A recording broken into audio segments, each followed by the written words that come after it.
আমাদের প্রধানমন্ত্রী যিনি উপদেষ্টা ডক্টর জাহিদ তিনি বলেছেন যে আসলে জঙ্গি ছিল এবং আছে এবং এই সরকার সেটাকে আসলে কমব্যাট করবে। জঙ্গি আছে না নেই এটা নিয়ে এত আসলে ডিবেট কেন? আমরা ৫ আগস্টের পর যেমনটি ডক্টর জাহিদ একেবারে ব্যাখ্যা করেই বলছিলেন যে আমরা বেশ কিছু আইএসআইয়ের পতাকা বহনকারী কিছু পরিস্থিতি দেখেছি, বিশেষ শরিয়া আইন কায়েম করার চেষ্টা আমরা দেখেছি সেখানে। তাহলে এটা অস্বীকার করা হচ্ছে কেন? আমার কাছে তথ্য উপদেষ্টা ডক্টর জাহিদুর রহমানের লাস্ট লাইনটা গ্রহণযোগ্য লেগেছে, যে জঙ্গি নাই এ কথাও তিনি একমত নন, আর জঙ্গিতে দেশ ভরে গেছে সেটাও একমত নন।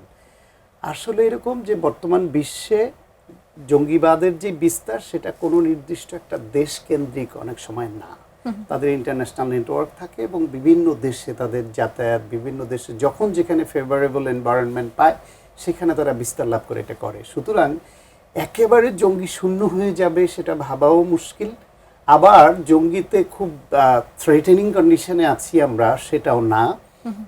অতীতে আগে আওয়ামী লীগ সরকার যেটা করতো সেটা হলো একটা তারা আবহ তৈরি করত, ইন্টারন্যাশনাল কমিউনিটি বিশেষ করে পার্শ্ববর্তী দেশ এবং ওয়েস্টার্ন কান্ট্রিজকে তারা একটা বার্তা দিত যে বাংলাদেশে জঙ্গিবাদের ব্যাপক উত্থান হয়েছে, এখানে অনেক জঙ্গি আছে, আইএসআইয়ের সঙ্গে কানেকশন আছে, এত এত ঘটনা ঘটছে এবং এদের ধরে অনেক অস্ত্র উদ্ধার করা হচ্ছে।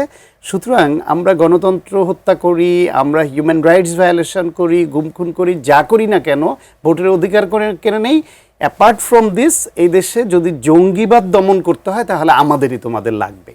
মানে এইভাবে দাড়ি টুপিওয়ালা হলেই তাকে জঙ্গিবাদ বলে পেটানো, এটা তো অন্য কোনো রাজনৈতিক গোষ্ঠী পেটাবে না। সুতরাং তারা এইটাকে একটা অপকৌশল হিসেবে নিয়েছিল, সেটা ছিল বাড়াবাড়ি, এবং ওইটাকে কেন্দ্র করে তারা অনেক নিরপরাধ লোককে ফাঁসিয়েছে, যেটা পরবর্তীতে এসছে। কিন্তু তার মানে এই না যে একেবারে জঙ্গিবাদ বা উগ্রপন্থা ছিলই না। এখন উগ্রপন্থার কোন লিমিটে গেলে জঙ্গিবাদ বলবেন সেটাও তো একটা আপেক্ষিক বিষয়। বাংলাদেশে বিএনপি রাষ্ট্র পরিচালনার দায়িত্বে থাকার সময় ম্যাডাম খালেদা জিয়া যখন চায়না সফরে গিয়েছিলেন সেই সময় 64 জেলায় বোমা ফাটাতে আমরা দেখি নাই। সেটা কি জঙ্গিবাদ না হলে এটা কি সম্ভব ছিল?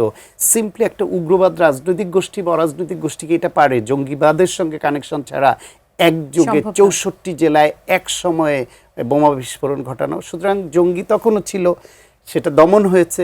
জেএমবি বাংলা বাই, তারপর হচ্ছে শাহেখ আব্দুর রহমান, তাদেরকে যে ধরা হয়েছিল তারা জঙ্গিবাদের সঙ্গেই তো যুক্ত ছিলেন, সেটা প্রমাণিত। সুতরাং বিএনপি আমলেও জঙ্গিবাদ এক সময় ছিল, সেটা দমন করা হয়েছে। আওয়ামী লীগের আমলের জঙ্গিবাদ হয়তো ছিল, সেটা দমন করার নামে ভিন্ন কৌশল নিয়ে তারা একটা ট্রিকি গেম খেলেছে ক্ষমতায় থাকবার জন্য।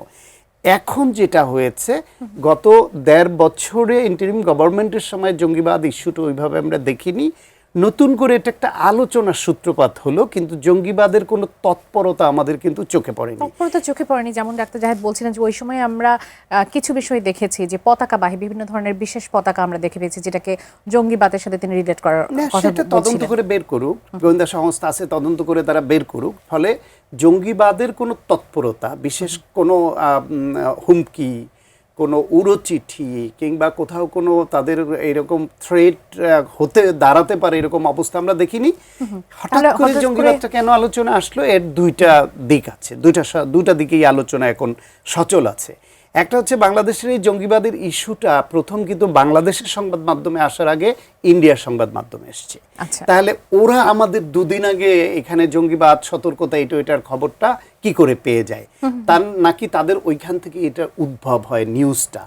তারপর বাংলাদেশে এটা নিয়ে একটু আবার নড়াচড়া হলো, সতর্কতা জারি হলো, এবং 2 রকমের আলোচনা এইটা, যে এক হচ্ছে যে কোনো গোষ্ঠী বাংলাদেশে জঙ্গিবাদ মাথাচাড়া দিয়ে উঠছে, এই ধোঁয়া তুললে বাংলাদেশ সরকারকে বা বাংলাদেশকে অতীতের মতোই তারা আবার মানে তাদের গ্রিপে না, আনস্টেবল করার আগে গ্রিপে নিতে চায়, যে তোমাদের ওইখানে জঙ্গিবাদের উত্থান হচ্ছে, এই সিমটম দেখা যাচ্ছে বা তোমরা সতর্কতা জারি করেছো, এখন তোমাদের ওইখানে আমাদের সহযোগিতা তোমাদের লাগবে, এটা ছাড়া তোমরা পারবে না, আর যদি আমাদের তোমরা ইগনোর করো তাহলে তোমাদের সঙ্গে আমরা নাই। যারা বাংলাদেশে তাদের স্বার্থে বাংলাদেশকে তাদের বিভিন্ন ইস্যু তৈরি করে হাতে রাখতে চায়, এইরকম কোনো হাতিয়ার হিসেবে ব্যবহার করবার জন্য তারা করলো কিনা। সেটা বাংলাদেশের নজরে বর্তমান রাখতে হবে। প্রধানমন্ত্রী তিনি খুবই সাধারণ সাদামাটাভাবে চলাফেরা করেন। তিনি উসমানী উদ্যানে মিটিং করে হেঁটে সচিবালয়ে আসেন। তিনি মানুষের সঙ্গে একটু মেশার চেষ্টা করছেন, একটু আধুনিক এবং গণতান্ত্রিক একজন রাষ্ট্র সরকার প্রধান যেভাবে আচরণ করে সেরকম করছেন।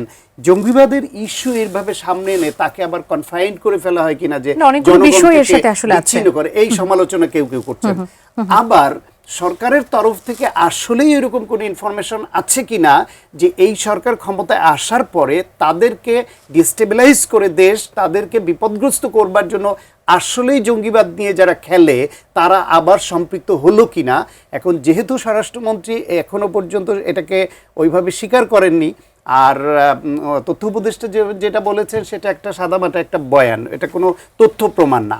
ফলে এখনো পর্যন্ত এই আলোচনাগুলো চলমান আছে, আমার ধারণা চলমান থাকবে।